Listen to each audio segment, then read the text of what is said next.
할렐루야. 아멘. 할렐루야. 네, 오늘도 청년부 예배 오신 여러분을 환영합니다. 여러분 한 주간 또 잘 지내고 오셨나요? 네, 대답해 주셔서 감사합니다. 오늘도 우리가 하나님을 영광스럽게 올려드리고 찬송하고 그 이름을 송축하고 경배하고 싶습니다. 우리 그러기 위해서 우리 조금 더 움직이면 좋을 것 같아요. 자리에서 한번 일어나 볼까요?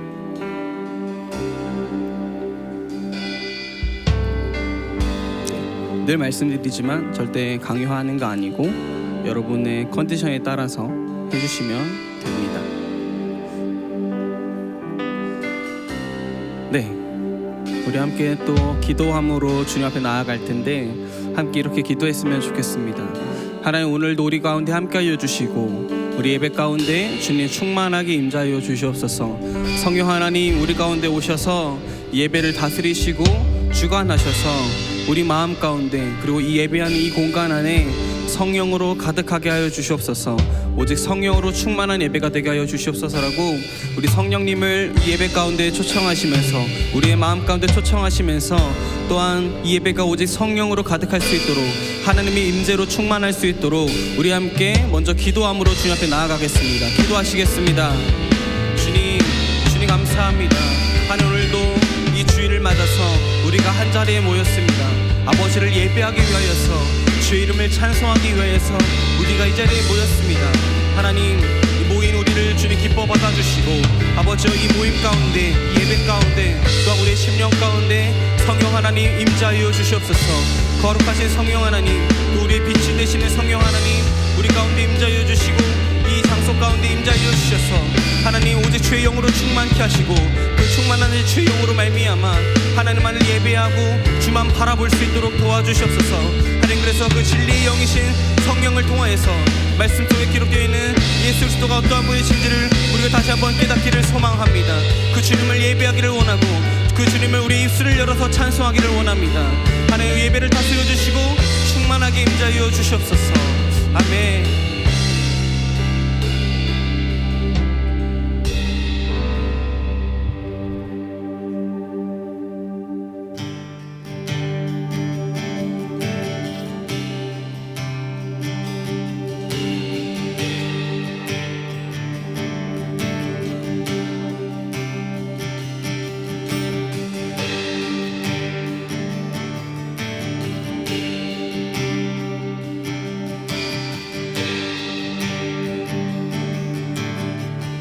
예수는 말씀, 예수는 말씀, 태초부터 계셨고 모든 만물이 그로 말미암았네. 예수는 말씀, 예수는 말씀, 태초부터 계셨고 모든 만물이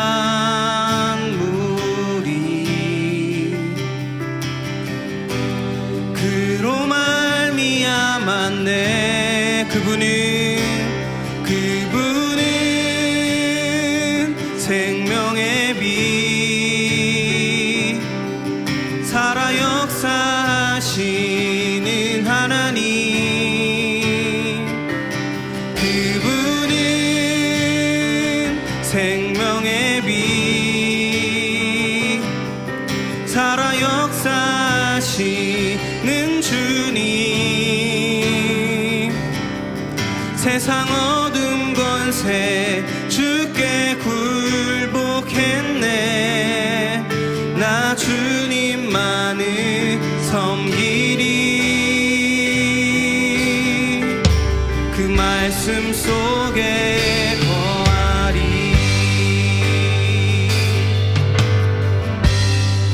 예수는 말씀, 예수는 말씀,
세상 얻은 권세 주께 굴복했네.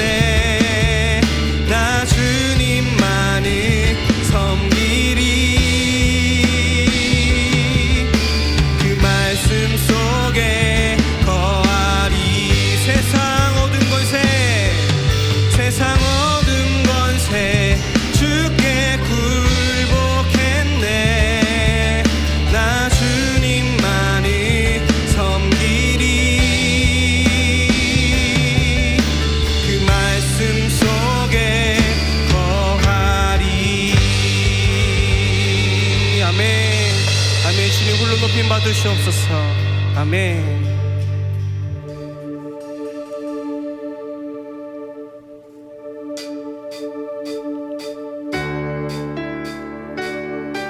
우리 함께 박수 치시면서 길과 진리와 생명 되시는 우리 주님을 찬양하십시다.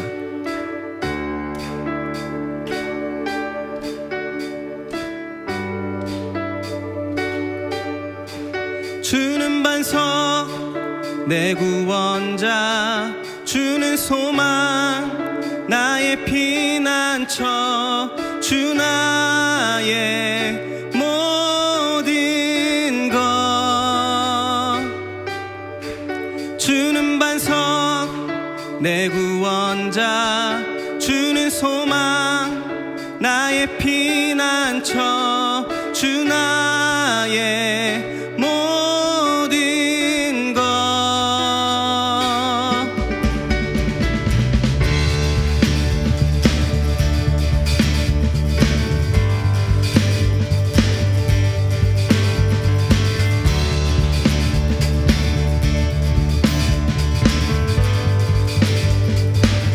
길과 진리, 길과 진리 생명 내 삶의 빛 되신 주.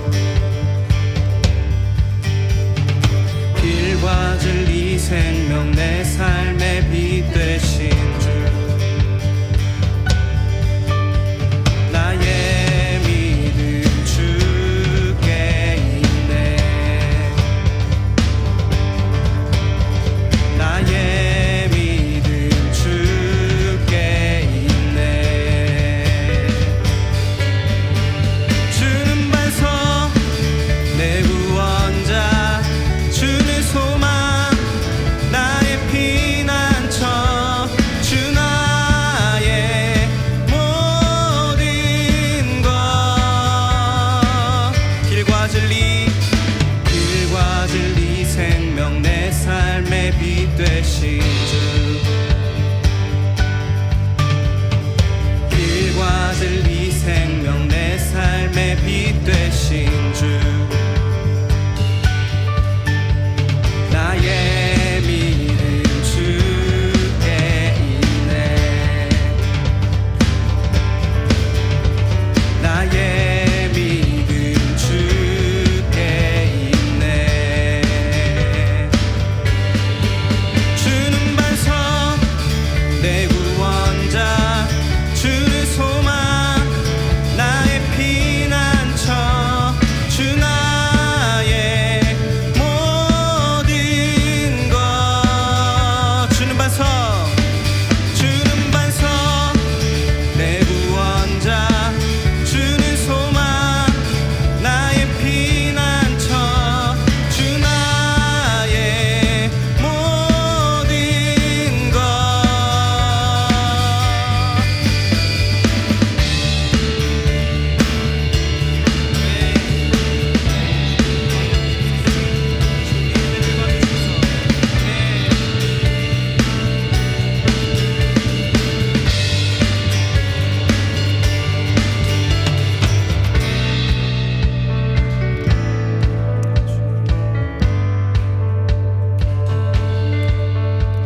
나의 믿음 주께 있네.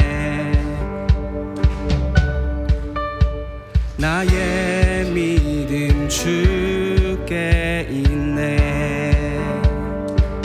나의 믿음, 나의 믿음 주께 있네.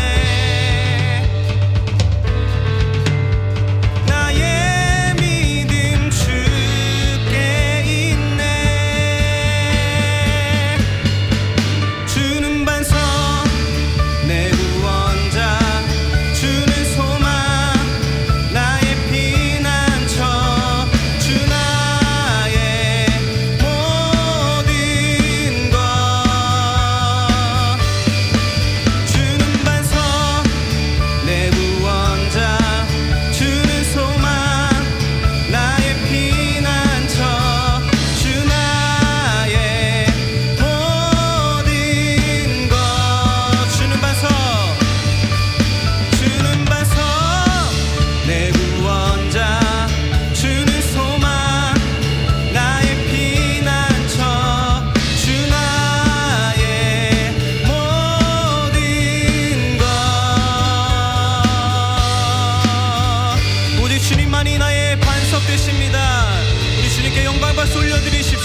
아멘. 주님 홀로 높임 받으시옵소서.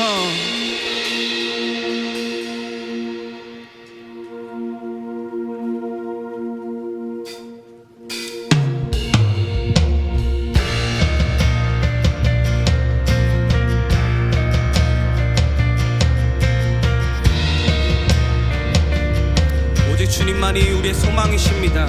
아멘.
약한 자 강건케 해 그는 주 만유의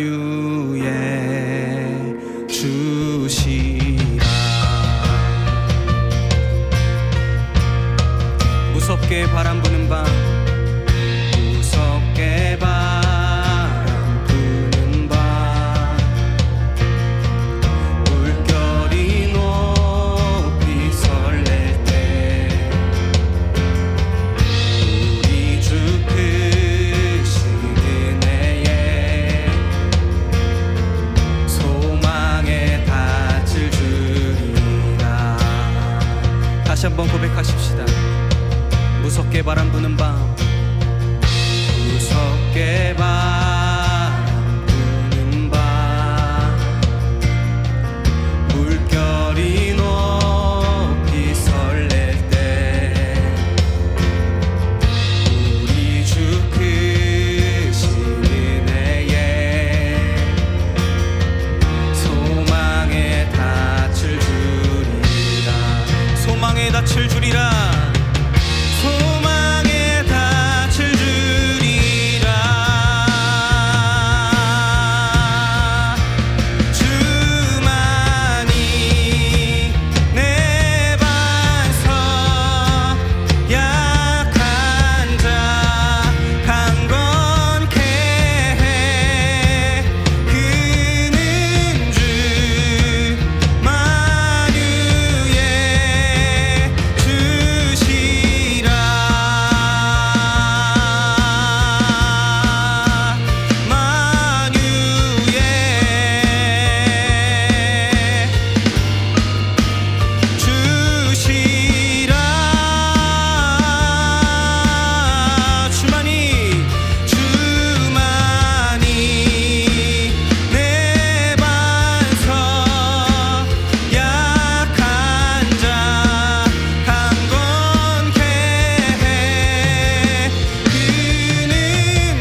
바로 서리라.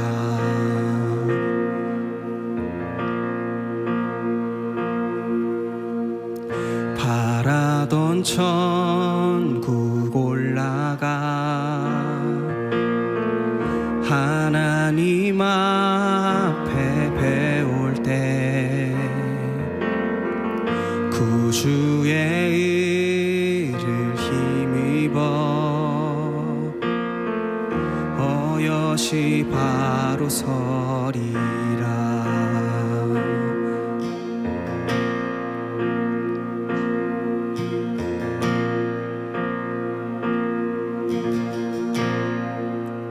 주만이 내 반석 약한 자 강건케 해. 그는 주 만유의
위대하신 주 위대하신 주 찬양의 위대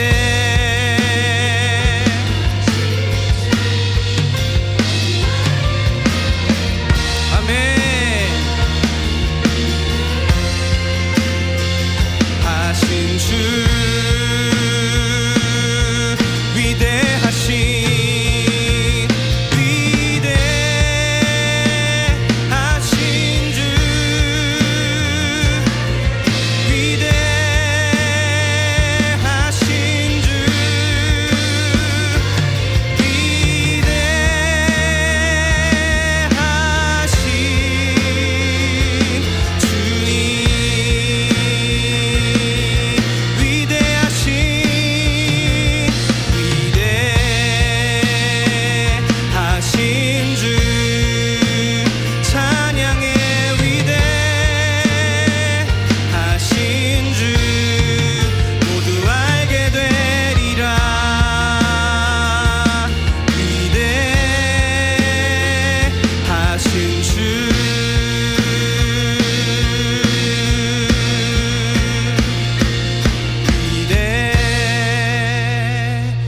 하신 주 찬양의 위대하신 주 모두 알게 되리라 위대하신 주 위대하신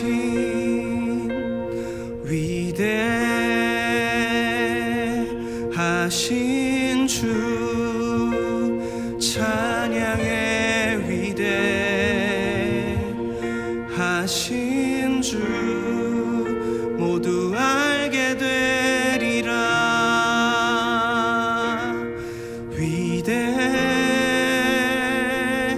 위대하신 주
아멘. 주는 위대하십니다.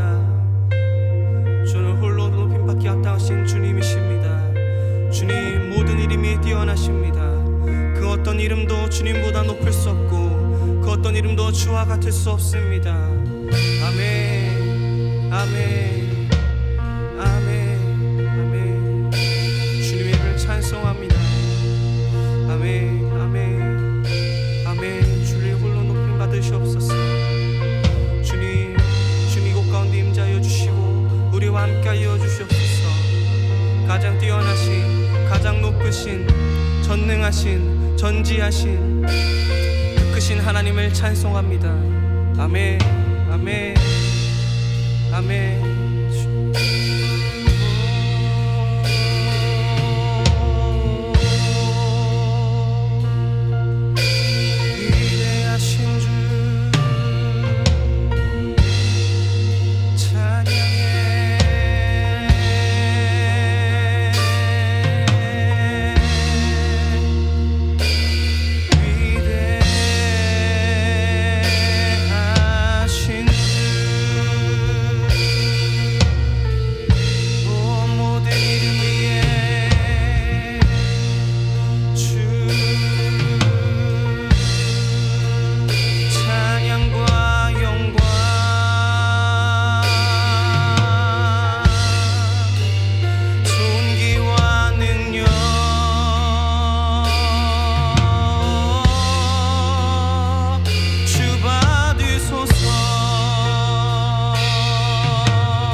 있습니다. 함께 기도하실 때에 주는 모든 이름에 뛰어나신 분이십니다. 주님 찬양받기 합당하시고 주님 존귀하신 분이십니다. 주님 영광받기 합당하신 주님이십니다. 그 주님께서 이곳 가운데 임자여 주시고 주의 영으로 충만케 하셔서 하나님을 예비할 수 있도록 오직 하나님 한 분만을 바라볼 수 있도록 우리의 길이요 진리요 생명 되신 구원이신 하나님만을 바라볼 수 있도록 그런 예배가 될 수 있도록 우리 함께 주여 한번 외치시고 간구하시면서 통성으로 기도하시겠습니다. 주여 아멘. 주님 홀로 높이 받으시옵소서. 아멘. 오늘도 우리가 주님 앞에 나와 예배합니다. 하나님 이곳 가운데 임자여 주시고 우리를 다스려 주시옵소서. 하나님 우리에게 다른 구원이 없고 다른 생명이 없고 다른 길이 없고 다른 진리가 없음을 우리가 주님의 이름으로 선포합니다. 믿음으로 선포합니다. 오직 주님만이 우리의 길이요 진리요 생명 되시고 주의 그 말씀만이 내 발의 등이요 내 길의 빛이십니다. 하나님 이곳 가운데 임자여 주시고 좌정하여 주셔서 우리 예배를 받아주시고 이 예배를 통치하여 주시옵소서. 아멘. 아멘. 오직 주님의 그 다스리심을 통치 원하고 주님의 그 성령의 충만함을 구합니다. 하나님 이 예배를 주의 영으로 충만케 하여 주시옵소서. 주의 임재에 머물게 하여 주시고 하나님 그 풍성한 임재와 그 성령의 충만함 가운데 오늘도 우리가 예배하게 하여 주시고 오직 살아가신 하나님만을 예배할 수 있도록 주님 우리를 인도하여 주시옵소서. 우리의 입술을 주관하시고 우리의 마음과 뜻과 생각과 우리의 모든 정욕까지도 주님 주관하시고 다스려 주시옵소서. 하나님 이 예배의 모든 것들을 주님께 올려드립니다. 주님 높임 받으시옵소서. 아멘. 아멘.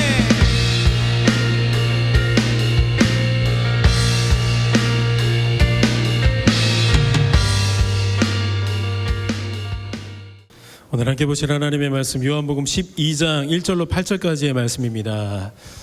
자, 우리 함께 보실 하나님의 말씀 요한복음 12장 1절로 8절까지 하나님의 말씀 함께 읽어보시죠.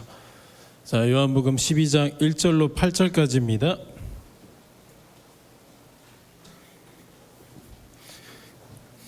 요한복음 12장 1절로 8절까지의 말씀 우리 한 목소리로 천천히 교독하시겠습니다. 제가 먼저 읽겠습니다. 6월절 엿새 전에 예수께서 베다니에 이르시니 이곳은 예수께서 죽은 자 가운데서 살리신 나사로가 있는 곳이라.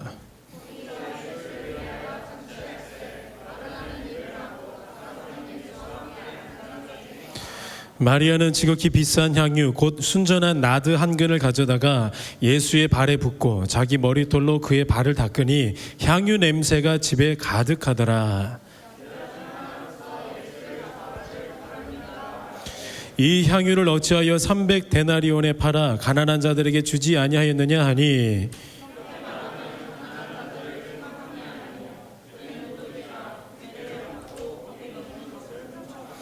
예수께서 이르시되 그를 가만두어 나의 장래할 날을 위하여 그것을 간직하게 하라. 그들은 항상 너희와 함께 있거니와 나는 항상 있지 아니하리라 하시니라. 아멘. 자, 여러분 우리 앞뒤 잡으시면서 먼저 반갑게 인사하겠습니다. 사랑합니다. 축복합니다. 존경합니다. 사랑합니다. 축복합니다. 존경합니다. 우리 뒤에 있는 우리 장로님한테도 우리 다 같이 사랑합니다. 축복합니다. 존경합니다. 장로님. 사랑합니다. 축복합니다. 존경합니다. 장로님. 네, 늘 항상 힘써주셔서 감사하고 우리 청년대학부 이름이 원래 뭐였는지 아는 사람 리더들 빼고 원래 청년대학부 공동체 이름이 뭐였는지 혹시 아시는 분? 여호수아랑 되게 친한 사람인데 우리 원래 갈렙 공동체였다고 이렇게 제가 들었어요. 근데 이번에 저희 리더들이랑 이렇게 말하면서 우리가 다시 한번 새롭게 재정비하는 마음으로 이름을 다시 한번 정하고 또 이름만 정하는 것이 아니고 우리가 함께 거룩한 정체성을 잃지 않으려고 슬로건까지도 우리가 한번 기도하는 마음으로 준비를 해봤습니다. 그래서 제가 이름을 정하기 전에 하나님 앞에 조금 진지한 마음으로 하나님의 음성에 조금 귀 기울이려고 많이 노력을 했어요. 그래서 저희가 지금 요한복음을 계속해서 공부하고 묵상하고 있는 중에 요한복음 17장을 예수님의 대제사장적 기도라고 하거든요. 거기에 16절로 18절까지 말씀을 보시면 내가 세상에 속하지 아니함 같이 그들도 세상에 속하지 아니하였사옵나이다. 그들을 진리로 거룩하게 하옵소서. 아버지의 말씀은 진리니이다. 아버지께서 나를 세상에 보내신 것 같이 나도 그들을 세상에 보내었고, 그러니까 이 말씀을 중심으로 우리 청년 공동체의 존재적인 사명을 한번 뚜렷하게 제가 설정을 했습니다. 그래서 제가 리더분들한테 이렇게 말했어요. 우리 청년 공동체 앞으로의 슬로건은 이 말씀에 근거해서 세상에 속하지 않은 그러나 세상을 위해 있는 그 다음에 이제 모든 리더들이 모여가지고 이름을 정했습니다. 이 슬로건에 맞게. 그래서 예수의 빛을 줄인 예빛 청년부. 물론 이게 뭐 어떤 교회 공식적인 그건 아니고 당연히 우리는 영생교회예요. 영생교회 청년부인데 전주 영생교회 예빛 청년부로 이렇게 우리가 명명하기로 했습니다. 예수님이 빛으로 오셨는데 우리도 예수님이 세상에 보내셨는데 우리를 어떤 사명으로 보내셨을까요? 세상에 뭐가 되라고?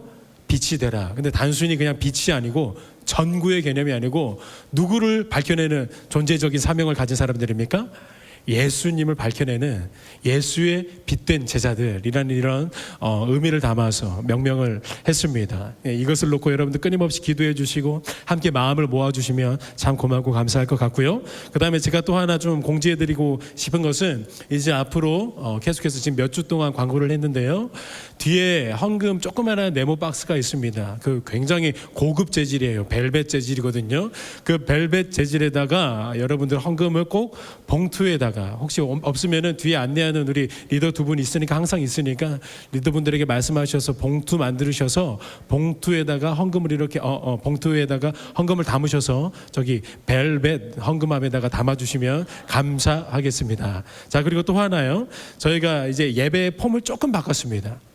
헌금을 따로 걷는 시간이 없으니까 이제 헌금을 이제 제가 설교 후에 찬양하면서 함께 기도를 할 거고요. 그 다음에 이제 회장이 나와서 광고를 하면 그 다음에 이제 다시 우리 예배 팀장이 이렇게 세울 겁니다. 그래서 뭐 한 달 정도는 계속해서 이렇게 세우면서 우리가 습관화 시키겠죠. 그러다가 이제 저희가 비전 찬양이에요. 그리스도의 계절이라는 찬양. 민족의 가슴마다 이게 후렴구가 우리 청년회 때 항상 불러야 되는 후렴구 같은 가사라는 생각이 들어서 그 찬양을 항상 엔딩 찬양, 비전 찬양, 선포하는 찬양으로 하고 나서 주기도문으로 이렇게 마무리하는 예배 형식으로 우리가 설정을 했습니다. 착오 없으시면은 좋을 것 같습니다. 자, 오늘까지를 기점으로 해서 요한복음 전반부가 마무리가 됩니다. 다음 주부터는 남은 6월이 지금 4주인데 다음 주부터 6월 둘째 주인데 둘째 주, 셋째 주, 넷째 주는 이제 요한복음을 잠깐 멈추고 주제 설교로 제가 3가지 주제를 잡을 거예요. 첫 번째는 믿음이고 맨 마지막에는 자기 부인이고 중간을 제가 아직 못 정했어요. 그래서 그 3가지의 주제를 가지고 여러분들이랑 말씀을 나누고 이제 7월 달부터 다시 한번 요한복음 2부 강해 설교를 공부해 가면서 다시 한번 요한복음에 집중을 할 것 같아요. 자, 반복해서 말씀드렸던 것처럼 요한복음은 크게 두 부류로 나눕니다. 뭐 물론 네 파트로도 나눌 수도 있지만 크게 봤을 때 1부와 2부로 이렇게 나누어집니다. 자, 1부는 1장부터 12장까지 오늘까지가 1부입니다. 그리고 2부는 13장부터 21장까지예요. 그러니까 1부는 뭐라고 하냐? 7개의 뭐가 있었죠? 세메이온, 표, 적이 있었죠. 그래서 1부는 표적의 책이라고 이렇게 명명을 해놨고요. 자, 2부는 13장부터 21장까지 예수 그리스도의 영광이 선포되는 자리. 어떻게 보면 그 예수 그리스도의 고난의 모든 순환을 담고 있기 때문에 영광의 책이라고 이렇게 챕터를 분류를 해놨습니다. 자, 오늘 보는 이곳 12장이 바로 표적의 책과 영광의 책을 가교 역할을 하고 있는 가교장입니다. 이 12장이 사도 요한이 자신의 복음서를 그려내고 있으면서 중요한 반전, 전환점을 딱 콕 집는데 거기가 바로 오늘 본문 12장이라는 말이죠. 바로 이 12장에서 어떤 일이 펼쳐지냐면 그래도 교회 조금 다녀봤다면 알만한 꽤나 유명한 향유 옥합을 깨뜨린 한 여인에 대해서 오늘 본문은 기록하고 있습니다. 그러니까 깨뜨렸다라는 단어, 옥합을 깨뜨린 것은 마가복음에 등장해요. 오늘은 깨뜨린 것은 중점을 두지 않아요. 오늘 중점을 두는 게 뭔지 한번 살펴볼 거예요. 이 향유 옥합을 깨뜨린 이 본문을 가지고, 즉 이 마리아의 모습을 가지고 수많은 설교자들이 안타깝게도 설교 자리에서 종교 폭행을 가했습니다. 진짜 말 그대로 종교 폭행을 일삼았던 적이 너무나도 많았어요. 흔히 여러분들 기억나세요? 이런 스토리를 전개하면서 억지로 막 적용을 하죠. 여러분, 마리아가 예수님을 위해서 자신이 가지고 있었던 가장 값진 향유, 너무나도 구하기 힘들고 자신이 가지고 있었던 가장 소중한 것을 예수님께 깨뜨리지 않았습니까? 우리도 마리아처럼 살아야 됩니다. 예수님이 이 마리아의 행적을 너무나도 위대하고 고귀하게 보셨습니다. 그래서 우리도 이렇게 신앙생활을 해야 됩니다. 자, 이러면서 뭐를 유독 강조하냐면 헌금을 강조한다는 말이에요. 헌금을. 어떤 기도원들에서는 부흥 강사 목사님들이 막 이거 가지고 이야기해가지고 여성도들이 어디까지 막 헌금을 하냐면 막 귀걸이 빼고 목걸이 빼고 합니다. 이 순간에 당신이 가지고 있는 가장 귀한 것을 내라는 그렇게 해서 너무나도 헌금에 집중하고 있는, 이렇게 오해하고 곡해하고 있는 본문이 아닌가 싶은 생각을 많이 해요. 여러분, 물론 예수님을 위해서, 그리고 하나님의 몸된 교회를 위해서 자신의 재산을 드리고 자신의 가장 소중한 건, 자신이 가지고 있었던 그 물질에 대한 모든 것들을 바치는 신앙은 우리가 완벽하게 본받아야 돼요. 여러분, 우리의 신앙인, 그 신앙의 선배들, 우리의 믿음의 선조들, 그리고 우리 지금 어른 세대들이 여러분 그 어마어마한 헌신과 그 물질에 대한 수고가 없었으면 저와 여러분들이 이렇게 편안하게 신앙생활 할 수가 없어요. 그분들 앞에서, 믿음의 신앙인들 선배들 앞에서는 우리가 정말로 경외심을 가지고 그분들의 신앙을 본받으려고 아주 작정을 해야 돼요. 하지만 제가 여러분들에게 지금 말씀드리고 싶은 건 뭐냐면, 그런 신앙을 하지 마십시오라고 말하는 게 아닙니다. 그런 신앙 무조건 필요해요. 하지만 그런 신앙을 딱 불러일으키려면 오늘 본문을 가지고 불러일으키면 안 돼요. 이런 신앙은 어디에 나와 있냐면 마가복음에 나와 있어요. 만약에 제가 마가복음 오늘 본문을 이렇게 설교를 하고 있으면은 여러분들에게 엄청난 헌신을 강요할 겁니다. 엄청난 제자도를 가르칠 겁니다. 왜냐하면 마가복음이 가르치는 것이 그거기 때문입니다. 근데 만약에 요한복음을 설교하고 있는데 엄청난 헌신을 강조한다, 뭔가 지금 핀이 안 맞는 거예요. 요한이 말하고자 하는 건 아니에요. 그게 분명하게 해두고 싶습니다. 본문 7절 말씀을 놓쳐서는 안 되는 거예요. 예수께서 이르시되 그를 가만두어 나의 장래할 날을 위하여 그것을 간직하게 하라. 오늘 본문의 핵심은 여러분 무엇입니까? 장래예요. 마리아는 지금 예수님의 죽음을 마주한 존재로 오늘 본문 사도 요한이 그려내고 있는 거예요. 성경에는 대표적으로 마리아라는 이름을 가진 사람이 대표적으로요 3명 정도 등장합니다. 물론 성경의 전체적인 그 맥락 안에서는 어떤 학자는 6명 정도 등장한다고 이렇게 발견을 했는데, 대표적으로는 딱 3명 정도가 등장합니다. 마리아라는 이름의 뜻은 사전마다 조금 달라요. 근데 대표적으로 바다 같은, 사랑받는, 이런 조금 기분 좋은 의미를 가지고 있는 게 바로 마리아라는 단어입니다. 근데 이 마리아라는 단어가 본래 히브리어 어떤 단어에서 파생하고 유래한 단어거든요. 그 히브리어가 뭐냐면 미리암이라는 단어예요. 그 미리암에서 파생되어진 헬라어 단어가 바로 마리아라는 단어예요. 미리암 혹시 들어보시지 않으셨나요? 누구의 누나인가요? 네, 모세의 누나가 미리암이에요. 그 미리암이라는 단어를 헬라어로 바꾼 게 바로 마리아라는 거예요. 자, 신약에서 마리아가 대충 3명 정도로 우리에게 잘 알려져 있지요. 가장 대표적으로 누구 있나요? 예수님의 모친이었던, 가톨릭에서는 거룩한 성자를 써가지고 성모 마리아.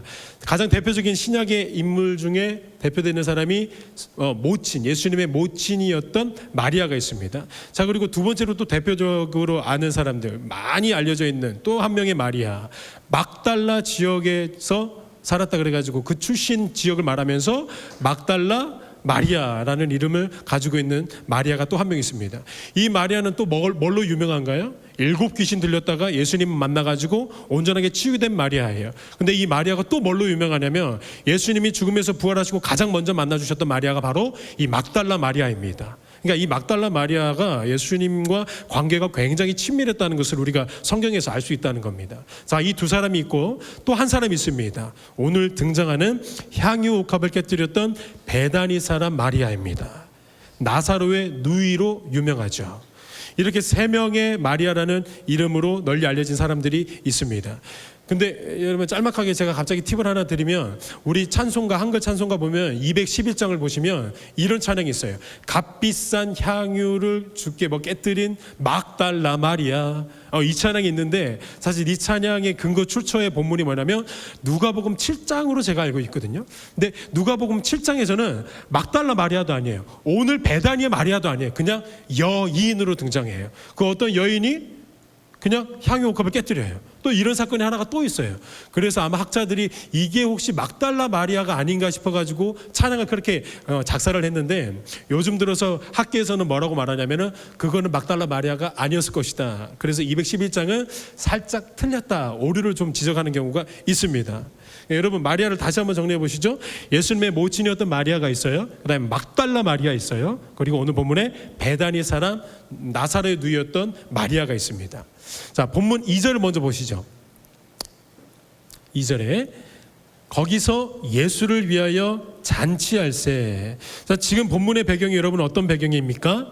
잔치예요. 누구를 위해서요? 예수를 위해서요. 예수님이 첫 번째 표적을 보이셨던 공간적 배경이 뭐였는지 여러분 기억하세요? 가나의 혼인잔치, 정확하게는 가나의 홀례, 물론 그거를 다른 말로 혼인잔치라고 이렇게 번역할 수 있을 것 같아요. 자, 근데 그 잔치에서 여러분 어떤 일이 펼쳐졌었나요?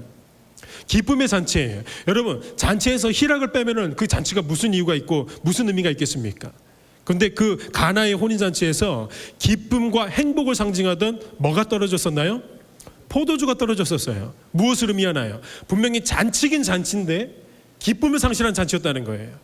그 기쁨을 상실한 잔치의 현장에서 예수님으로 인해 기쁨이 회복이 되는 거예요. 이게 예수님이 가장 먼저 행하셨던 첫 번째 세메이온 표적입니다. 그리고 오늘 표적의 책을 마무리하는 12장에서 다시 한번 뭐가 일어나는 거냐면 잔치가 일어나는 거예요. 다시 말해서 요한복음의 그 표적의 책은 잔치로 시작하는데 뭔가 결핍된 잔치로 시작했다가 잔치로 끝나는 건데 이 잔치는 누구를 위해서 끝나나요? 예수를 위하여 잔치가 마무리가 되는 거예요. 근데 오늘 그 잔치에 누가 함께 있는지 한번 보시죠. 1절과 2절을 한번 볼까요? 6월절 엿새 전에 예수께서 베다니에 이르시니 이곳은 예수께서 죽은 자 가운데서 살리신 나사로가 있는 곳이라. 거기서 예수를 위하여 잔치할세 마르다는 일을 하고 나사로는 예수와 함께 앉은 자 중에 있더라. 그곳에 지금 누가 함께 있나요? 죽었다가 살아난 죽은 나사로가 지금 예수님이랑 함께 있는 겁니다. 여러분 엄청난 잔치였을 거예요. 왜냐하면 죽었던 나사로가 온전한 상태로 살아났거든요. 죽은 사람이 살아났는데 소소한 잔치를 벌였겠습니까? 성대한 잔치를 벌였을 거예요. 온 동네 방네가 떠들썩한 잔치였을 겁니다. 예수를 위한 잔치였고 그 잔치 속에 죽었다가 살아난 나사로가 함께 기쁨을 만끽하고 있고 함께 희락을 만끽하고 있다는 겁니다. 자, 근데 그 잔치가 벌어지고 있을 때 이런 상황이 펼쳐지는 거예요.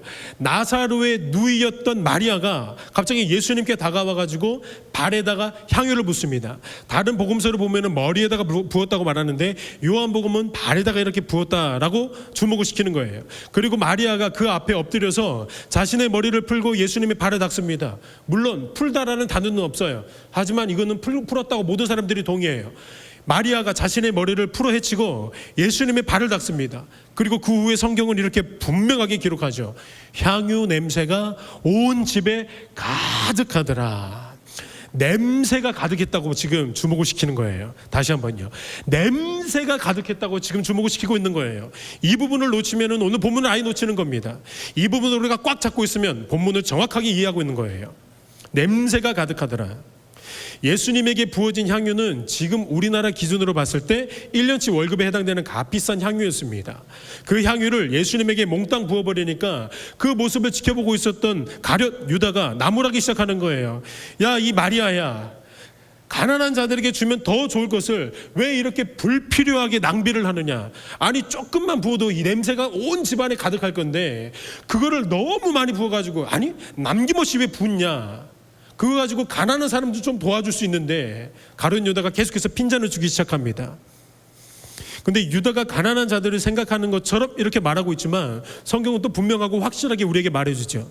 이렇게 말하면 가난한 자들을 생각함이 아니요 그는 도둑이라 돈꾀를 맞고 거기 넣는 것을 훔쳐가미러라. 말과 삶이 따로였다는 거예요. 사람은 말로는 속일 수 있습니다. 여러분, 얼마든지 입으로는 거짓을 말할 수 있지만 결국 그 사람의 삶을 보면 그 말이 진짜였는지 아니면 꾸며낸 가식과 위선이었는지 분명하게 이렇게 드러날 수밖에 없다는 겁니다. 마리아를 향해서 막 계속해서 나무라고 핀잔을 주고 있는 그 가룟 유다의 철없는 주둥이를 멈추게 한 후에 예수님이 이렇게 말씀하시는 겁니다. 7절 말씀을 보시면 예수께서 이르시되 그를 가만두어 나의 장래할 날을 위하여 그것을 간직하게 하라. 마태복음 본문에서는 이렇게 기록을 해요. 이 여자가 내 몸에 이 향유를 부은 것은 내 장래를 위하여 함이니라. 내가 진실로 진실로 너희에게 이르노니 온 천하에 어디서든지 이 복음이 전파되는 곳에서는 이 여자가 행한 일도 말하여 그를 기억하리라 하시니라. 사랑하는 여러분, 지금 이 기름은 무엇을 위한 기름입니까? 예수님의 장래를 위한 기름이에요. 죽음을 위한 기름 부음입니다. 마리아가 자신의 향유를 다 부어드린 뒤에 독특한 행동을 또 한 번 합니다. 본문 3절 중반부로 보시면 자기 머리털로 그의 발을 닦으니, 이 비상식적인 행동을 유심히 한번 살펴보세요. 물기를 닦아낼 때, 여러분 흐르고 있는 그 기름을 닦아낼 때에 아무리 지금처럼 어떤 초극세사 고급 타월은 없었다 할지라도 그 당시에 그 문화 속에서, 그 마을 속에서 계속해서 통용되고 있었던 발수건 정도는 있었을 거 아닙니까? 근데 지금 이 마리아라는 사람은 발수건을 사용하지 않아요. 자신의 머리털을 다 풀어헤쳐가지고 예수님의 발을 닦는 거예요. 이 엉뚱한 행동을 하는 겁니다. 흡수라도 잘 되면 몰라요. 흡수도 되지 않는 그 머리털로 가지고 예수님의 발을 계속해서 닦고 있는 겁니다. 당시 이스라엘 문화 속에서 여성들은 머리를 풀로 헤치면 절대로 안 됐습니다. 자기와 정식적으로 율법 안에서, 언약 안에서 결혼한 남자가 아니고는 절대로 머리를 풀어 헤치면 안 됐어요. 이슬람에서도 그 뭐라 그러죠? 히잡이라 그러나요? 그 히잡을 계속해서 묶고 다니고 이렇게 가리고 있는 것처럼 그 당시 팔레스타인 문화 속에서도 이스라엘의 유대인 여성은 절대로 머리를 풀로 헤치면 안 됐었던 문화에 살고 있었습니다. 근데 머리를 풀 수 있는 유일한 때가 율법으로 미리 주어져 있었습니다. 레위기법과 민수기법에 이렇게 명시하고 있는 거예요. 여러분 잘 들어보세요. 레위기 13장 45절을 보시면 나병 환자는 옷을 찢고 머리를 풀며 윗 입술을 가리고 외치기를 부정하다 부정하다 할 것이요. 그리고 민수기법에 의하면 죄가 의심되는 여인으로 하여금 그 여인을 여호와 앞에 세우고 머리를 풀게 합니다. 그리고 그 여인에게 쓴 물을 먹게 합니다. 만약에 이 여자가 죄가 없으면 쓴 물을 먹어도 해를 받지 않고, 만약에 이 여자가 죄가 있으면 그 쓴 물이 독이 되어가지고 창자를 비틀어 버린다고 민수기법에 명명하고 있습니다. 그래서요, 여러분, 여자가 머리를 푼다는 것은 언제나 자기 스스로가 부정을 인정할 때 행해졌던 구약적인 의식이었습니다. 독특한 의식이었어요. 우리 과거 한국 역사 속에서도 이런 풍습이 조금 담겨져 있는 게 있지요.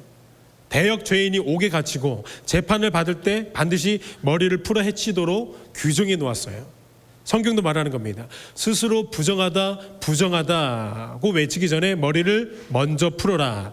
그리고 자신의 부정함을 만천하에 알리고 공식적으로 선포하라는 겁니다. 이해되시죠? 어떤 사람이 머리를 풀었습니다. 그럼 그거 분위기 이미 알고 있는 거예요. 야, 저 죄 지었구나. 그 죄를 많은 사람들 앞에서 지금 인정하고 고백하는 거구나. 많은 사람들이 지금 다 알고 있다는 겁니다. 오늘 마리아가 지금 그 예수 그리스도의 죽음을 준비하면서, 아니요, 더 정확하게 예수님의 그 죽음의 현장 속에서 자신의 부정함을 무릎을 꿇고 인정하는 겁니다. 근데 왜 하필 기름을 부었을까요? 마리아가 기름만 가지고 있었을까요? 정말로 자기가 가지고 있었던 모든 것들 중에 그 기름이 가장 값어치가 있고 소중한 물건이었을까요? 아니면 그 마리아의 집이, 나사로의 집이 기름 장사라도 했어서 기름이 너무 풍족해가지고 막 기름을 낭비하면서 이렇게 부었을까요? 왜 하필 기름이었을까요? 물론 그리스도의 그 삼중직이 있습니다. 왕, 제사장, 선지자, 이 세 명의 삼중직은 기름을 붓게 되어 있었습니다. 물론 예수 그리스도에게 기름을 붓는다는 것은 이 세 개, 왕, 제사장, 선지자를 예표하고 당신이 우리의 왕이고 제사장이고 선지자라고 인정하는 것도 물론 틀린 말은 아닙니다. 하지만 요한복음이 말하고 있는 것은 그 의미를 훨씬 초월해서 더 큰 의미를 지니고 있는 거예요. 잘 들어보세요. 이사야 61장 3절을 제가 읽어드릴게요. 무릇 시온에서 슬퍼하는 자에게 화관을 주어 그 죄를 대신하며 기쁨의 기름으로 그 슬픔을 대신하며 찬송의 옷으로 그 근심을 대신하시고 그들이 의의 나무 곧 여호와께서 심으신 그 영광을 나타낼 자라 일컬음을 받게 하려 함이라. 뭐라고요? 기쁨의 기름으로 하면서 갑자기 저 후반부에 영광을 나타낼 자라 일컬음을 받게 하려 하심이라. 기름이 나오고 갑자기 영광이 나오는 거예요. 어떤 인격이 등장하는 거예요. 영광. 여러분 13장부터는 무슨 책이라고 말씀드렸어요? 영광의 책이에요. 그 영광의 책 이전에 기름이 등장하는 거예요. 근데 그 기름이 이사야서에서 뭐라고 말합니까? 기쁨의 기름이라고 지금 말하고 있는 거예요. 이 기름은 지금 예수님에게 부어지는 이 기름은 우리에게 뭐를 알려주고 싶은 거냐면 우리의 슬픔을 찬송의 옷으로 죄를 대신해서 화관을 주시는 기쁨의 기름이에요. 그래서 이 기쁨을 상징하기 위해서 오늘 본문 배경이 잔치로 공간적인 배경을 담아 놓는 겁니다. 그냥 쓸데없이 예수를 위하여 잔치할세. 뭐 잔치 뭐 있겠어. 이게 아니고 사도 요한은 철저하게 이야기를 이렇게 조목조목하게 전개해 나가고 있는 겁니다. 이 기름은 기쁨을 위한 기름이라는 겁니다. 사랑하는 청년 여러분, 예배가 뭘까요? 오늘 우리 제목을 한번 읽어보시죠. 준비 시작. 베다니 마리아의 예배. 베다니 마리아의 예배. 여러분, 예배가 뭘까요? 저는 오늘 이 잔치의 현장에서 그리고 마리아의 모습을 통해서 예배의 본질을 다시 한번 깨닫고 다시 한번 누리게 되는 겁니다. 예배가 무엇입니까? 영어로 예배는 worship, 두 단어가 합성된 단어죠. worth, 그 다음에 sheep. worth가 뭡니까? 가치예요. sheep은 신분이에요. 그러니까 이 월십이라는 단어를 조금 더 풀어서 설명하면 존경과 존귀를 받을 만한 가치가 있는 존재라는 겁니다. 어떠한 행위가 아니래요. 존재래요. 존재. 가치 있는 존재. 여기서부터 중요합니다. 그 가치의 존재를 발견하게 된 후에 자연스럽게 맺어지는 우리의 행위와 우리의 모습과 우리의 모든 삶의 영역들을 성경은 단 한마디로 이렇게 정의합니다. 예배다. 독특하죠. 우리가 생각했을 때 예배는 예배당에 나와가지고 다 같이 사도신경으로 시작하고 축도권이 없는 강도사가 예배 인도를 진행을 하면 주기도문으로 끝나야 되는, 이게 우리는 예배라고 생각을 해요. 근데 오늘 요한복음이 말하고 있는 것은 무엇이냐면 어떠한 존재의 가치를 내가 발견하고 나서 그 다음에 나타나는 모든 삶의 영역과 삶의 모습들을 하나님은 예배다라고 말하는 거예요. 우리는 이걸 뭐라고 말합니까? 지금 드리고 있는 걸 뭐라고 말합니까? 공예배예요. 공적으로 우리가 시간을 지켜내고 이 안에서 우리가 함께 모여서 예배를 드리자. 예, 이것도 예배죠. 하지만 성경은 절대로 이 협소한 의미로만 예배를 말하고 있지 않다는 사실입니다. 꼭 기억하셔야 되는 거예요. 존재적인 뭔가를, 가치를 우리의 두 눈으로 발견했을 때 그 다음에 나타나는 모든 것들이 다 하나님의 눈에는 예배라는 겁니다. 저는 여기 있는 모든 청년 여러분들이 참된 예배자가 되기를 진심으로 소망을 하는데요. 그러기 위해서 가장 먼저 우리가 서둘러야 되는 부분이 있습니다. 그 서둘러야 되는 부분이 뭐냐면, 제가 계속해서 서둘러서 외치는 것이 무엇이냐면, 여러분들이 진정으로 가치를 먼저 발견해야 되는 거예요. 여러분, 이 가치를 발견한 사람과 발견하지 못한 사람이 예배자인가 아니면 예배자가 아닌가가 이렇게 극명하게 갈려지는 겁니다.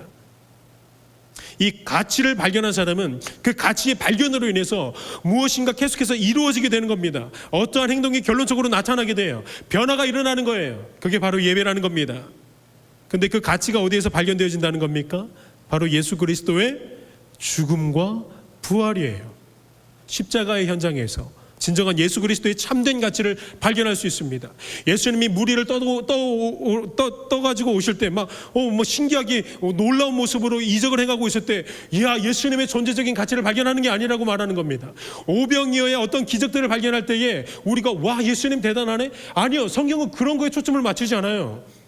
어디에 초점을 맞추냐? 예수님의 죽음과 부활하심의 존재적인 가치가 있다는 거예요. 거기에서 진정한 메시아의 가치가 있다는 거예요. 거기서부터 예배가 시작이 된다는 거예요. 우리는 생각하죠. 오병이의 현장 가운데 하늘에서 뭐가 쏟아지면 진정한 예배가 될 것 같아요. 신령한 것들이 쏟아지면 이야 너무나도 놀라운 예배가 일어날 것 같아요. 아니요, 예수님의 시선은 달라요. 죽음의 현장 가운데, 갈보리 현장 가운데 우리가 예수님을 만나게 되면 그때부터 진정한 예배가 시작이 된다는 겁니다. 너무 할렐루야예요. 이 십자가의 예수 그리스도의 가치를 발견하지 않은 사람은 어떠한 신령한 모습이 다 나오고 가장 높이 두 손을 들고 다른 사람 다 앉아있는데 다 자기 혼자 서 있고, 서 있다 못해 사다리 타고 막 올라가 있고, 아무리 주목하고 있어도 존재적인 가치, 예수 그리스도의 십자가 골고다 언덕으로 올라가지 않고 드리는 행위라면 아무리 홀리해 보여도 하나님이 받으시는 예배가 아니라는 거예요. 왜냐하면 그 사람이 드리고 있는 그 모든 모습은 십자가로부터 비롯된 것이 아니기 때문이에요. 그래서 사실 청소년들이 막 주구장창 막 뛰면서 막 흥분하고 막 갑자기 막 난리치면서 서로 진짜 천국인 것처럼 흥분해가지고 노는 그런 수련의 현장을 보면 저는 과연 저들이 십자가의 죽음의 그 기쁨으로 하나님을 예배하고 있는가? 저는 물음표를 던집니다. 과연 지금 저 사람들은 다윗처럼 춤을 춘다 그래가지고 다윗이 춤을 췄으니까 우리도 춤을 춰야 된다라고 말을 하는데, 여러분 다윗이 왜 춤을 췄는지 아세요? 그 춤을 추기 직전까지 어떤 삶이 있었는지 아세요? 여러분 법궤를 가지고 오는데 그 법궤 속에서 사람들이 죽어나갔습니다. 엄청난 통의 심정들이 있었어요. 하나님 왜 이렇게 나를 죽이십니까? 왜 나를 이렇게 힘들게 하십니까? 그 자복하고 회개하는 심령들이 모든 삶 가운데 있다가 결국엔 그 언약궤가 들어오니까 그 회개를 통과하니까 나타나는 기쁨의 열매였던 겁니다. 하지만 요즘에 자라나는 모든 청소년들과 함께하고 있는 모든 청년들이 만약에 어디에서 춤추며 방방 뛰고 있어요. 근데 과연 다윗과 같은 모습일까요? 정말로 그 회개의 모습들을 통과하고 나서 나오는 기쁨의 열매일까요? 여러분 정말로 묵상해 보셔야 돼요. 십자가를 통과하지 않는다면, 예수님의 죽음을 통과하지 않고 발견하지 않았다면, 다시 말해서 존재적인 가치를 우리가 발견하지 않았다면 나타나는 모든 현상들은 하나님 보시기에 예배가 아닌 거예요. 그래서 제가 계속해서 말씀드립니다. 십자가를 발견해야 되고 가치를 발견해야 됩니다. 예배에 갈급했던 그 사마리아 여인 기억하십니까? 주님, 랍비님, 선지자요, 예배가 도대체 무엇입니까? 도대체 예배를 어디서 드려야 됩니까? 그렇게 고민하던 그녀에게 예수님이 말씀하시죠. 이 산에서도 말고 저 산에서도 말고 아버지께 예배할 때가 오나니. 여러분 그때가 언제였습니까? 예수님이 십자가에서 죽으시는 바로 그때예요. 그래서 오늘 12장에서도, 오늘 본문에서도 죽음을 이야기하면서 곧장 예배라는 거룩한 단어가 등장을 하는 겁니다. 12장 20절을 제가 읽어드릴게요. 명절에 예배하러 올라온 사람 중에 헬라인 몇이 있는데 그들이 말합니다. 그 예배하러 올라온 사람들이 말하는 겁니다. 21절에 우리가 예수를 배웁고자 하나이다 하니, 그 사람들 헬라인 사람들이 다 들어왔어요. 올라왔어요. 예루살렘으로 올라왔어요. 예배하려고 왔어요. 근데 예수에 대한 소식을 끊임없이 들었던 거죠. 죽은 나사로를 막 살렸다라는 기적을 펼쳐 보였던 예수래요. 그러면서 그 사람들이 주위 사람들에게 계속해서 이렇게 말을 하는 겁니다. 우리가 예수를 배웁고자 하옵니다. 그 기적과 초월을 행사하셨던 그 예수를 내가 배웁고자 하옵니다. 저는 우리 모든 청년대학부 예배 현장 그리고 예배자들에게 여러분 이 고백이 있기를 소망합니다. 우리가 진정으로 예수를 배우고자 합니다. 우리가 예수를 배우고자 합니다. 강도사님, 나는 그 세상의 도덕적인 교훈을 들으려고 온 것이 아닙니다. 세상의 성공학적인 개론을 듣고 싶어서 온 것이 아닙니다. 살아내지도 못한 그 율법을 한 번 더 짊어지려고 온 것이 아닙니다. 내가 이뤄내지는 못한 그 놀라운 그 율법의 완성을 이뤄내신 내가 그 예수 그리스도의 은혜와 예수 그리스도의 진리를 내가 배우고자 원합니다. 여러분들의 영혼이 저에게 끊임없이 말하고 있는 것 같아요. 전 믿어요. 물론 여러분들의 지성과 생각 속에서는 어떠한 성공들, 어떠한 그 아름다운 지성의 깨달음들을 원하고 있겠지만 여러분들 안에 있는 그 성령 하나님이 나에게 계속해서 말하고 있는 것 같아요. 예수를 배우고자 합니다. 예수를 선포해 주십시오. 우리의 찬양 가운데도, 우리의 말씀 가운데도, 우리의 간절한 기도 가운데도 예수로 인해서 충만해지는 그런 예배가 우리 청년대학부 가운데 일어나기를 너무나도 소망하고 기도하고 있다는 겁니다. 이 마음이 모든 청년들에게 함께 공유되기를 진심으로 소망해요. 근데 중요한 점이 있죠. 어떤 예수 그리스도를 배우기를 원해하나? 내 안에서 어떤 예수 그리스도를 배우기를 원해하나? 예배하기 위해 올라온 그 헬라인들이 예수를 배우고자 하나이다라는 이런 궁금한 고백을 말하고 난 다음에 예수님이 그들에게 뭐라고 말하는지를 주목해 볼 필요가 있는 겁니다. 23절에 예수님이 이렇게 말합니다. 예수께서 대답하여 이르시되 인자가 영광을 얻을 때가 왔도다. 내가 진실로 진실로 너희에게 이르노니 한 알의 밀이 땅에 떨어져 죽지 아니하면 한 알 그대로 있고 죽으면 많은 열매를 맺느니라. 예수를 배우고자 한다는 그들을 향해서 예수님이 자신을 소개합니다. 야, 내가 이거 하는 거 봤지? 내가 이런 기적들 펼쳐보이는 거 봤지? 이런 말씀 안 하세요. 갑자기 이런 말씀을 하시는 거예요. 한 알의 밀이 땅에 떨어져 죽어야 한다. 예배하러 올라온 사람들에게 예수님이 뭐라고 주목을 시키는 겁니까? 이 모습 보라는 거예요. 예수님의 죽음, 한 알이 땅에 떨어지는 것 예수님이 보라는 겁니다. 중요한 부분이죠. 그 예배의 현장에서 마지막 절정에 다다르는 피날레가 오늘 등장을 합니다. 제가 아까 전에 뭐에 주목하라고 했죠? 꽉 잡으라고 했던 게 뭡니까? 뭐가 충만했더라? 냄새가 충만했더라. 잘 들으셔야 돼요. 그 본문 3절 말씀 다시 한번 주목해 보세요. 왜 오늘 향유가 등장했는지, 왜 냄새가 충만한 것에 사도 요한이 주목을 시키는지 제가 분명하게 말씀드리고 싶어요. 3절 말씀. 마리아는 지극히 비싼 향유 곧 순전한 나드 한 근을 가져다가 예수의 발에 붓고 자기 머리털로 그의 발을 닦으니 향유 냄새가 집에 가득하더라. 무엇이 온 집에 가득했다고 말합니까? 값비싼 향유의 냄새예요. 여러분, 그 당시에 가장 최고의 명품의 냄새가 지금 그 집에 가득했다고 사도 요한이 강조하고 강화하고 있는 겁니다. 냄새예요. 냄새가 가득했대요. 가장 순전하고 귀중했던 그 냄새가 가득했다고 성경 기자가 강조하고 있는 겁니다. 창세기에서요, 죄로 인해 하나님의 심판이 쏟아졌던 사건이 있었습니다. 홍으로 시작해서 수로 끝나는 사건. 무슨 사건이에요? 홍수 사건이에요.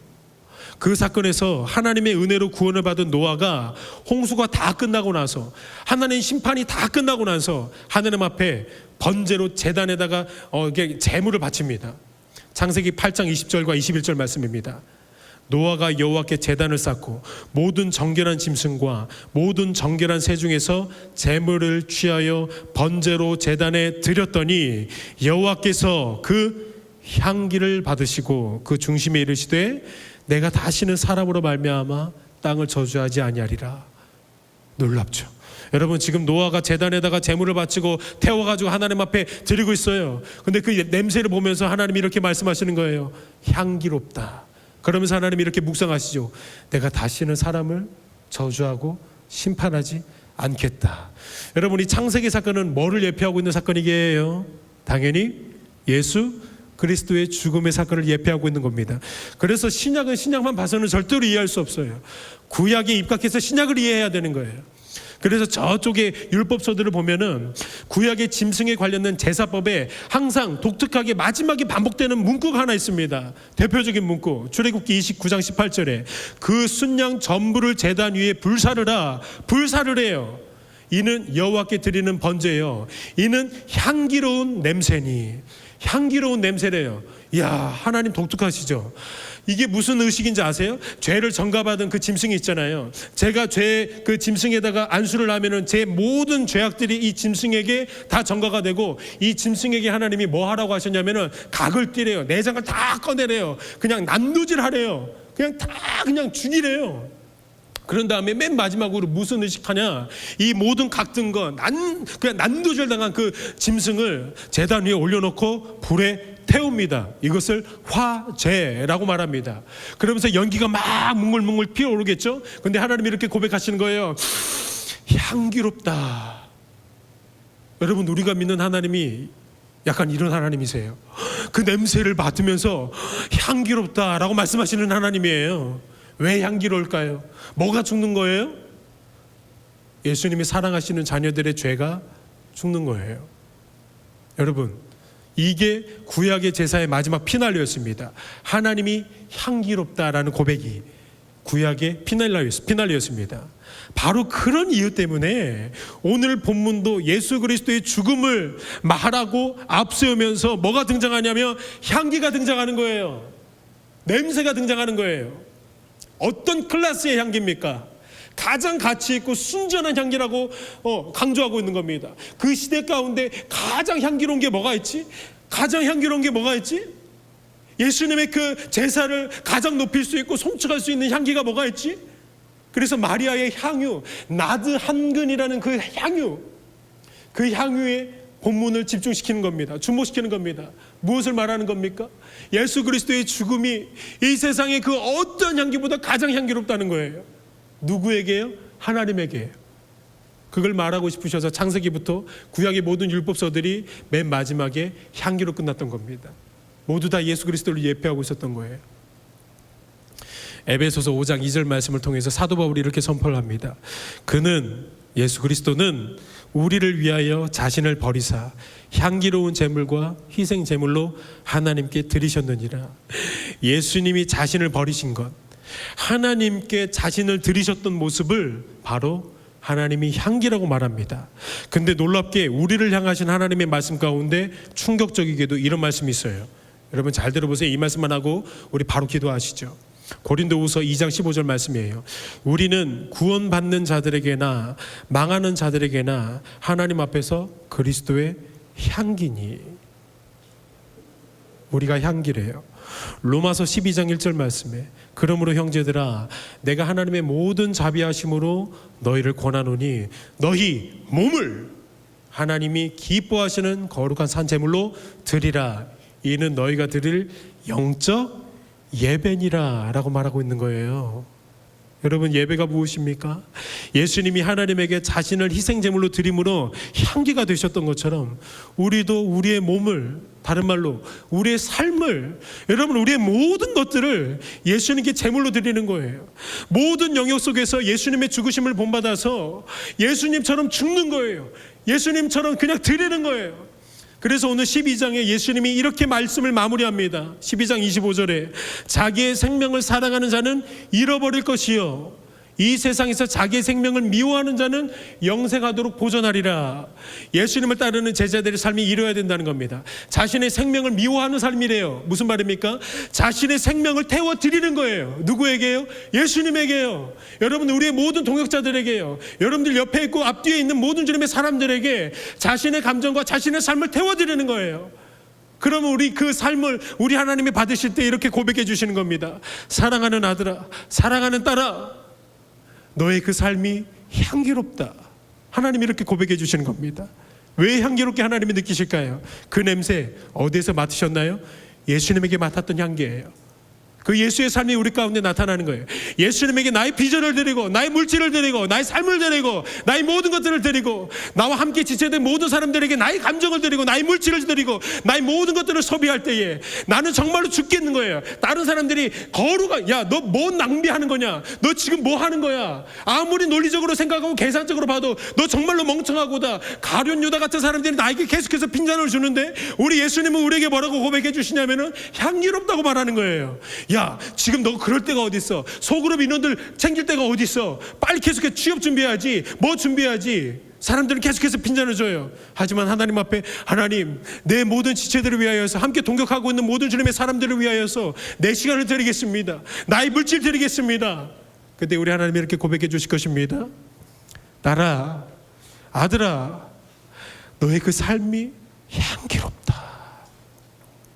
우리 시간에 함께 찬양으로 나아가실까요? 여러분 이 찬양 혹시 많이 모르실 것 같긴 하지만 이 찬양의 가사가 꼭 오늘 우리의 신앙을 말하고 있는 것 같아요. 내 삶을 깨뜨립니다 주님. 날 위해서 십자가에서 그 깨뜨리신 사랑, 오늘도 그 사랑 안에 내가 먼저 거하겠습니다. 그리고 나도 우리 주님을 위해서 내 삶을 깨뜨리겠습니다. 우리 이 찬양의 고백으로 함께 주님을 만나기를 원합니다.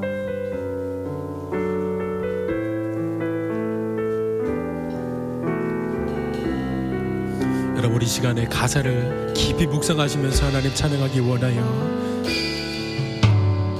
날 위해 십자가에서 깨뜨리신 사랑, 오늘도 그 사랑 안에 나 거합니다.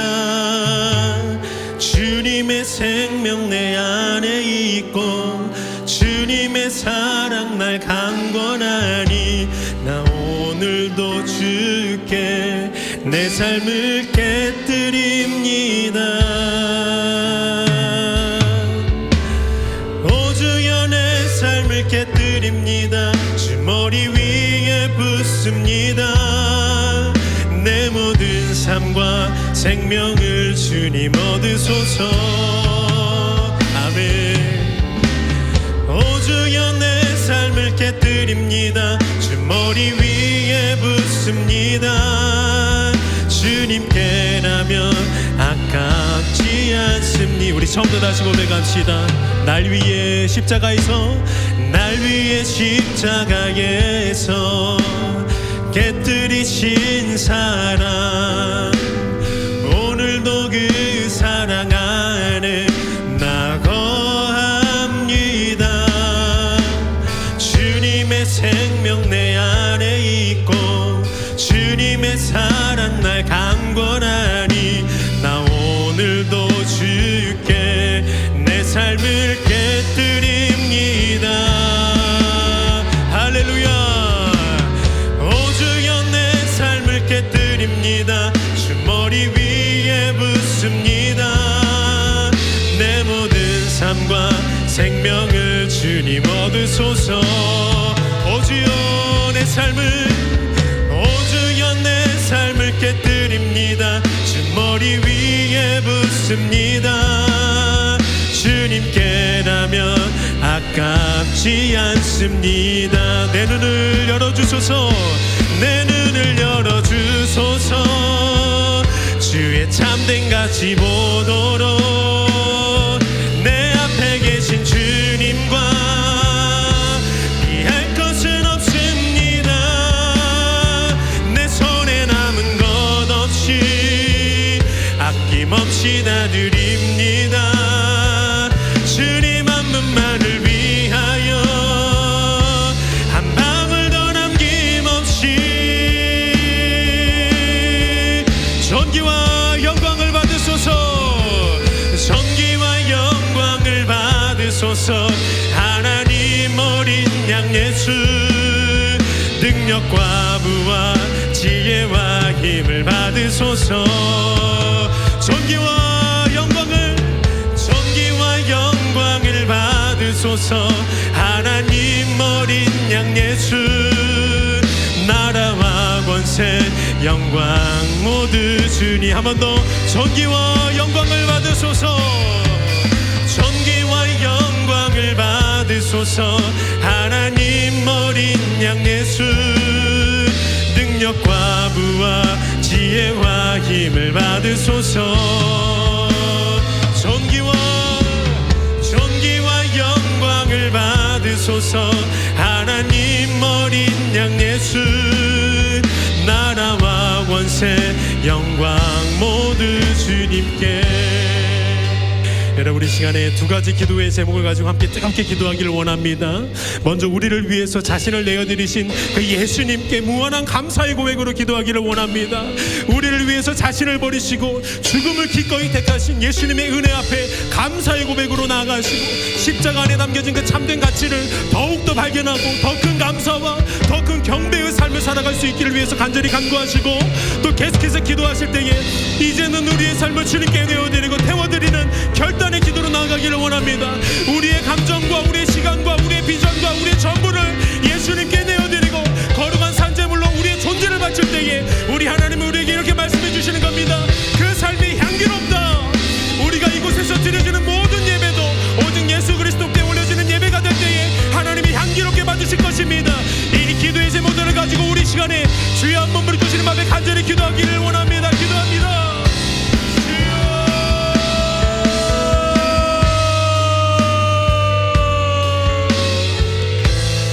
주님 이 시간에도 우리 가운데 놀라운 은혜를 허락하여 주신 하나님 감사합니다. 아버지 하나님 감사합니다. 우리를 위하여서 당신의 생명을 태우시고 당신의 육체를 태우신 하나님 감사합니다.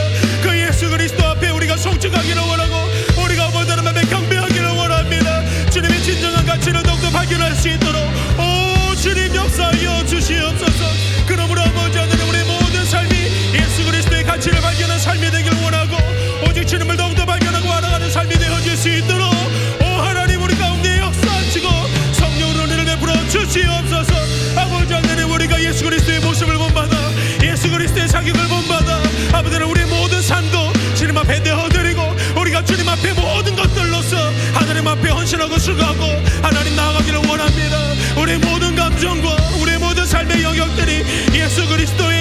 모습으로 향기가 되어질 수 있도록 우리가 하나님 앞에 영적인 예배, 아버지 하나님의 삶의 예배로 나아갈 수 있도록 아버지 하나님 찾아가시고 다스려 주시옵소서. 주님 감사합니다. 감사합니다. 아버지 하나님 우리 삶을 받으소서. 우리의 모든 삶을 받으소서. 우리의 삶을 받으소서. 할렐루야. 아버지 하나님 우리의 삶을 받으소서. 우리의 삶을 받으소서. 우리의 삶을 받으소서. 오 주님 감사합니다. 감사합니다. 감사합니다. 우리 아버지가 되시는 하나님, 우리의 죽음을 보고 계실 수 없으셔서 당신의 하나뿐인 그 독생자들을 대신 찢으시고 구기신 말로 다 할 수 없는 주님의 사랑과 은혜에 감사합니다. 그 사랑 앞에 마땅히 우리가 사랑으로 반응하게 하시고 또 예수 그리스도의 모습을 본받아서 우리의 전부, 우리의 생명까지 예수 그리스도를 위해 내어드릴 수 있는 가장 가치 있는 삶으로 우리 주님께서 인도하시고 은혜 베풀어 주시고 긍휼을 더하여 주시옵소서. 감사합니다. 이 시간에도 하나님 앞에 빈손으로 오지 않고 하나님 모든 물질과 모든 우리의 마음과 신앙을 바쳐드립니다. 11조 바친 사람 주님 지체들이 있습니다. 하나님 주정금금 바친 주님의 지체들이 있습니다. 하나님 모든 것들이 하나님으로부터 왔음을 이 시간에 고백하오니 이 신앙이 더욱더 정결하게 하여 주시고 또 물질보다 전능하신 그 하나님을 매 순간의 삶의 영역에서 발견할 수 있는 은혜를 허락하여 주시옵소서. 예배 가운데 이 모든 드려진 물질들이 오직 하나님의 나라와 은혜의 복음과 주님의 몸된 교회를 위하여서 같이 쓰여질 수 있도록 축복하여 주시고 드린 손길 위에 그리고 드리지 못한 손길 위에 예수 그리스도를 더욱더 바라보며 발견하며 주님의 가치 앞에 엎드릴 수 있는 송축할 수 있는 아름다운 은혜의 신앙을 허락하여 주시옵소서. 감사드리오며 우리를 살리신 예수 그리스도 이름으로 기도드립니다. 아멘. 우리 예배를 받으신 하나님 앞에 영광의 박수 올려드리십시다.